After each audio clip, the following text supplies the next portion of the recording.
नमस्कार। आज हम टर्बो टाइम्स प्लस में आई कुछ हालिया काफ़ी अहम खबरों को समझने की कोशिश करेंगे। तो चलिए ज़रा इन खबरों की तह तक चलते हैं। पहली खबर सीधे तौर पर लाखों नौकरी पेशा लोगों से जुड़ी है। कर्मचारी भविष्य निधि संगठन यानी ईपीएफओ ने पीएफ निकालने के नियमों में कुछ बड़े बदलाव किए हैं। सुनने में तो ये राहत की बात लगती है, खासकर त्योहारों से ठीक पहले। हाँ बिल्कुल, ये ईपीएफओ वाला बदलाव काफी चर्चा में है। हाँ, बदलाव तो काफी बड़े लग रहे हैं। जैसे अब कुछ शर्तों के साथ 100% तक पैसा निकाला जा सकता है। अच्छा, 100%? हाँ, और पढ़ाई के लिए 10 बार, शादी के लिए 5 बार। पहले तो ये सब मिलाकर सिर्फ 3 बार ही मुमकिन था। अरे वाह, ये तो बहुत बड़ा फर्क है। मतलब पहले बहुत सीमित था। बिल्कुल।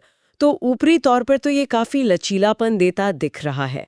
और सिर्फ इतना ही नहीं, पहले जो आंशिक निकासी के लिए करीब 13 अलग-अलग वजहें गिनाई जाती थीं, वो वाकई सिर घुमा देती थी। हाँ, वो लिस्ट तो काफी लंबी और कंफ्यूजिंग थी। वही, अब उन्हें घटाकर सिर्फ 3 मुख्य श्रेणियों में डाल दिया है, जैसे पढ़ाई, बीमारी या घर बनाने जैसे जरूरी काम। ये अच्छा किया, मतलब चीजों को सरल बनाया है। हाँ, और साथ ही अब ये सब ऑनलाइन डिजिटल तरीके से भी हो सकेगा। अच्छा, डिजिटल भी? ये तो और भी बढ़िया है। हाँ, ये बदलाव दिवाली से ठीक पहले आया है, इसका समय भी दिलचस्प है। बिल्कुल, समय तो अहम है ही। दिवाली के खर्चों में शायद कुछ मदद मिले लोगों को। लेकिन यहाँ जो पैटर्न दिख रहा है वो ज्यादा गौर करने लायक है। कैसा पैटर्न? देखिए, ये बदलाव सिर्फ नियमों की संख्या घटाना नहीं है, ये एक तरह से सिस्टम के डिजाइन में बदलाव का संकेत है। मतलब जटिल नियम आधारित प्रक्रिया से हटकर जरूरत आधारित नागरिक केंद्रित व्यवस्था की तरफ जाने की कोशिश। अच्छा, नागरिक केंद्रित। हाँ, लोगों को उनके अपने पैसे तक पहुंच आसान बनाना, खासकर शिक्षा और शादी जैसे बड़े जरूरी खर्चों के लिए, इसका मूल मकसद लगता है। ये नागरिक केंद्रित वाली बात दिलचस्प है। लेकिन क्या ये सरलीकरण जमीनी हकीकत में भी उतना ही आसान होगा? अक्सर नियम सरल हो जाते हैं पर प्रक्रिया उलझी रह जाती है। बिल्कुल सही सवाल। यही असली चुनौती है। नियमों का कागज पर सरल होना एक बात है, और आम कर्मचारी का बिना किसी दलाल या लंबी जद्दोजहद के उसका फायदा उठा पाना दूसरी। हाँ, ये बात तो है। डिजिटल माध्यम का आना पारदर्शिता और स्पीड जरूर बढ़ाएगा, इसमें कोई शक नहीं। पर हमें ये भी देखना होगा कि क्या सभी कर्मचारी, खासकर वो जो तकनीक के साथ उतने सहज नहीं है, इसका आसानी से इस्तेमाल कर पाएंगे। सही कहा, एक्सेसिबिलिटी एक मुद्दा हो सकता है। तो हाँ, इरादा तो अच्छा है, पर इसका असली असर इस पर निर्भर करेगा कि इसे लागू कैसे किया जाता है और लोगों तक इसकी जानकारी कितनी प्रभावी ढंग से पहुंचती है।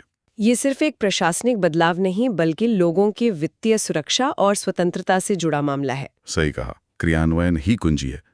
चलिए अब व्यक्तिगत वित्त से थोड़ा हटकर देश की अर्थव्यवस्था के बड़े कैनवस पर नजर डालते हैं। अंतर्राष्ट्रीय मुद्रा कोष यानी आईएमएफ की तरफ से भारत के लिए काफी सकारात्मक बातें सुनने में आई हैं। हाँ, मैंने भी पढ़ा, आईएमएफ काफी प्रभावित लग रहा है भारत से। हाँ, आईएमएफ के प्रमुख क्रिस्टलिना जॉर्जेवा ने भारत के आर्थिक सुधारों की खुलकर तारीफ की है। और सिर्फ तारीफ ही नहीं, आईएमएफ ने 2025-26 के लिए भारत की जीडीपी ग्रोथ का अनुमान 6.8% लगाया है। 6.8%? ये तो काफी मजबूत आंकड़ा है, खासकर आज के वैश्विक माहौल में। हाँ, ये आंकड़ा इसलिए भी अहम है क्योंकि दुनिया की ज्यादातर बड़ी अर्थव्यवस्थाएं इस वक्त सुस्ती से जूझ रही हैं। सही बात है। इतना ही नहीं, आईएमएफ ने भारत को दुनिया का ग्रोथ इंजन तक कह दिया है। Growth engine? वाह। ये भी कहा कि भारत ने अपने साहसी सुधारों से उन आलोचकों को गलत साबित किया है जो उसकी क्षमता पर शक करते थे। ये काफी दमदार शब्द हैं, खासकर आईएमएफ जैसी संस्था की ओर से। निश्चित रूप से, जब आईएमएफ जैसी संस्था जो दुनिया भर की अर्थव्यवस्थाओं पर आप कह सकते हैं पैनी नजर रखती है, ऐसी बात कहती है तो इसका वजन होता है। बिल्कुल। ये सिर्फ आंकड़ों का खेल नहीं, ये दुनिया भर के निवेशकों और नीति निर्माताओं के लिए एक संकेत है कि भारत एक स्थिर और विकासोन्मुख अर्थव्यवस्था के तौर पर उभर रहा है। ग्रोथ इंजन कहना महज एक अच्छा जुमला नहीं है, ये वैश्विक अर्थव्यवस्था में भारत की बढ़ती भूमिका की एक तरह से स्वीकृति है। पर क्या आईएमएफ ने ये भी बताया कि वो कौन से साहसी सुधार हैं जिनकी वो तारीफ कर रहे हैं? क्योंकि सुधारों को लेकर तो देश में अलग-अलग राय रहती है। आमतौर पर जब आईएमएफ इस तरह की बात करता है तो वो अक्सर ढांचागत सुधारों की ओर इशारा कर रहा होता है। जैसे पिछले कुछ सालों में भारत ने डिजिटलीकरण पर काफी जोर दिया है ना? टैक्स व्यवस्था में बदलाव हुए हैं, जैसे जीएसटी। हाँ, जीएसटी तो बड़ा बदलाव था। बिल्कुल। फिर इंफ्रास्ट्रक्चर पर खर्च बढ़ाया है और व्यापार करने में आसानी मतलब ईज ऑफ डूइंग बिजनेस को बेहतर बनाने की कोशिश की है। संभवतः इन्हीं सब मिलेजुले कदमों का असर IMF को दिख रहा है। समझ में आता है। हालांकि ये भी याद रखना जरूरी है कि 6.8% की ग्रोथ का अनुमान एक उम्मीद है। इसे हासिल करने के रास्ते में कई चुनौतियां भी होंगी। जैसे वैश्विक मंदी का असर पड़ सकता है, महंगाई का दबाव बना रह सकता है, या फिर रोजगार सृजन की चुनौती तो है ही। सही। तो IMF की तारीफ एक तरह से हौसला बढ़ाने वाली बात है, लेकिन ये चुनौतियों को नजरअंदाज करने का कारण नहीं बनना चाहिए। यानी तस्वीर मिली-जुली है, संभावनाएं भी हैं और चुनौतियां भी। चलिए अब आर्थिक मोर्चे से आगे बढ़कर रक्षा और कूटनीति के क्षेत्र में चलते हैं। भारत और ऑस्ट्रेलिया के बीच एक अहम साझा सैन्य अभ्यास चल रहा है। हाँ, वो पर्थ में है ना? जी हाँ, इसका नाम है ऑस्ट्रा हिंद 2025। ये ऑस्ट्रेलिया के पर्थ शहर में हो रहा है। 13 अक्टूबर से शुरू हुआ है और 26 अक्टूबर तक चलेगा। इसमें दोनों देशों की थल सेनाएं हिस्सा ले रही हैं और जिन चीजों पर यह अभ्यास केंद्रित है वो आज के माहौल में काफी मायने रखती हैं, जैसे आतंकवाद से निपटना, शहरों में लड़ाई की तकनीकें, अर्बन वॉरफेयर जिसे कहते हैं। हाँ, अर्बन वॉरफेयर, और मानवीय मदद या आपदा राहत कार्य जिसे HADR कहते हैं। HADR भी जाहिर है मकसद दोनों देशों के बीच फौजी तालमेल और दोस्ती को और पक्का करना है। बिल्कुल। ये साझा अभ्यास सिर्फ परेड या फायरिंग प्रैक्टिस नहीं होते। इनका असली मकसद होता है इंटरऑपरेबिलिटी बढ़ाना। इंटरऑपरेबिलिटी, ये क्या होता है? ये एक फौजी शब्द है। इसका मतलब है कि दोनों देशों की सेनाएं एक दूसरे के तौर तरीकों, तकनीक और सिस्टम को समझें ताकि जरूरत पड़ने पर साथ मिलकर आसानी से काम कर सकें। अच्छा। जैसे क्या वो एक दूसरे के कम्युनिकेशन सिस्टम इस्तेमाल कर सकते हैं? क्या उनकी ऑपरेशन प्लानिंग एक जैसी है? ये सब चीजें ऐसे अभ्यासों में परखी जाती हैं। और इसमें आतंकवाद विरोधी और शहरी युद्ध पर फोकस क्यों खास है? क्योंकि आज के दौर में पारंपरिक युद्ध के साथ साथ ये खतरे ज्यादा वास्तविक और लगातार बने हुए हैं। हाँ, ये तो है। दुनिया भर में आतंकवाद और शहरों के अंदर संघर्ष की घटनाएं बढ़ी हैं। इसलिए सेनाओं के लिए इन हालात से निपटने की तैयारी करना जरूरी हो गया है। और HADR का क्या महत्व है? HADR यानी humanitarian assistance and disaster relief पर जोर देना यह दिखाता है कि सेनाओं की भूमिका अब सिर्फ लड़ने तक सीमित नहीं है। शांति के समय में आपदाओं से निपटने में भी वो अहम योगदान दे सकती हैं और देती भी हैं। सही। ये अभ्यास असल में हिंद प्रशांत क्षेत्र में भारत और ऑस्ट्रेलिया के बीच बढ़ती रणनीतिक साझेदारी का भी एक ठोस सबूत है। ये तो हुई रक्षा साझेदारी की बात। इजराइल गाजा संघर्ष से जुड़ी भी एक ताज़ा जानकारी है। हाँ, क्या अपडेट है? खबरों के मुताबिक अमेरिकी कोशिशों के बाद सभी बंधकों की रिहाई और युद्ध विराम लागू हो गया है। अच्छा, ये तो बहुत अच्छी खबर है अगर ऐसा हुआ है। हाँ, मानवीय नजरिए से देखें तो ये बेशक एक बड़ी राहत की बात है जी। लेकिन जैसा कि हम ऐसे नाजुक हालात में अक्सर देखते हैं, जमीनी स्थिति कभी भी बदल सकती है। हाँ, ये संघर्ष बहुत जटिल है। बिल्कुल, इसलिए इस पर लगातार नजर बनाए रखना जरूरी होगा। महत्वपूर्ण ये है कि हम इस तरह की संवेदनशील खबरों को तटस्थता से देखें, जैसा कि हमारे स्रोत ने भी किया है। बिल्कुल, इन मामलों में तटस्थ रिपोर्टिंग बहुत जरूरी है।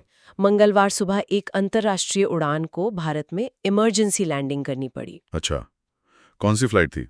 ये कतर एयरवेज की फ्लाइट थी, एक बोइंग 777 विमान जो दोहा से हांगकांग जा रहा था। ओके, क्या हुआ था? वजह बताई गई है कि विमान के कैबिन में हवा का दबाव अचानक कम हो गया था, जिसे on board cabin pressure loss कहते हैं। ओहो, कैबिन प्रेशर लॉस, ये तो सीरियस हो सकता है। हाँ, ये गंभीर स्थिति हो सकती है, इसलिए पायलट ने फौरन इमरजेंसी घोषित की और विमान को अहमदाबाद एयरपोर्ट पर सुरक्षित उतार लिया। अच्छा, अहमदाबाद में लैंडिंग हुई। हाँ, गनीमत ये रही कि सभी यात्री और क्रू मेंबर्स सुरक्षित हैं। चलिए, राहत की बात है। हालांकि इस इमरजेंसी लैंडिंग की वजह से अहमदाबाद एयरपोर्ट पर थोड़ी देर के लिए विमानों की आवाजाही रोकनी पड़ी थी। हाँ, वो तो स्टैंडर्ड प्रोसीजर होता है ऐसी सिचुएशन में।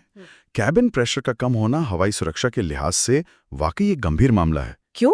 मतलब क्या खतरा होता है इससे? देखिए, ऊंचाई पर हवा पतली होती है।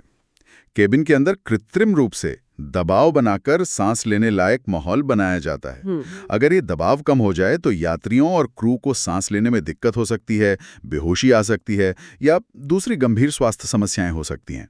ऑक्सीजन मास्क इसीलिए होते हैं। अच्छा, हाँ। इस घटना में दो बातें काबिले तारीफ हैं। पहली, पायलट और क्रू की सूझबूझ और ट्रेनिंग, जिन्होंने हालात संभाले। बिल्कुल, जिन्होंने आपातकालीन प्रक्रिया का सही ढंग से पालन करते हुए विमान को सुरक्षित नीचे उतारा। और दूसरी, अहमदाबाद एयर ट्रैफिक कंट्रोल यानी ATC की मुस्तैदी। हाँ, उनका रोल भी अहम रहा होगा। बहुत अहम, जिन्होंने फौरन इमरजेंसी हालात को संभाला और लैंडिंग के लिए जरूरी इंतजाम किए। ये पूरी घटना दिखाती है कि हवाई यात्रा कितनी सुरक्षित प्रक्रियाओं और कई एजेंसियों के आपसी तालमेल पर टिकी होती है। ऐसी घटनाएं हमें याद दिलाती हैं कि पर्दे के पीछे कितने लोग हमारी सुरक्षा के लिए काम कर रहे होते हैं। सही है। अक्सर हम इन चीजों को हल्के में ले लेते हैं। चलिए अब जरा भविष्य की ओर एक लंबी छलांग लगाते हैं। स्पेसएक्स, जो एलॉन मस्क की कंपनी है, हाँ, स्पेसएक्स। उसने अपने विशालकाय स्टारशिप रॉकेट का 11वां परीक्षण सफलतापूर्वक पूरा कर लिया है। अच्छा, ये तो बड़ी खबर है स्पेस टेक की दुनिया से। हाँ, ये टेस्ट 13 अक्टूबर को अमेरिका के टेक्सास में उनकी स्टारबेस फैसिलिटी से किया गया। स्टारशिप वही रॉकेट है जिसे इंसानों को चांद और फिर मंगल पर ले जाने के लिए डिजाइन किया जा रहा है। हाँ, ये उनका सबसे महत्वाकांक्षी प्रोजेक्ट है शायद। बिल्कुल, और ये टेस्ट इसलिए भी खास है क्योंकि माना जा रहा है कि ये सुपर हैवी बूस्टर, जो रॉकेट का निचला हिस्सा है, और स्टारशिप स्पेसक्राफ्ट, जो ऊपरी हिस्सा है, के मौजूदा डिजाइन के शायद आखिरी बड़े परीक्षणों में से एक था। मतलब ये एक तरह का माइलस्टोन है उनके लिए। हाँ, लगता तो यही है, यानी ये एक अहम पड़ाव पार हो गया। स्पेसएक्स का कहना है कि इस कामयाबी के बाद अब वो चांद और मंगल मिशन की तैयारी की तरफ बढ़ सकते हैं।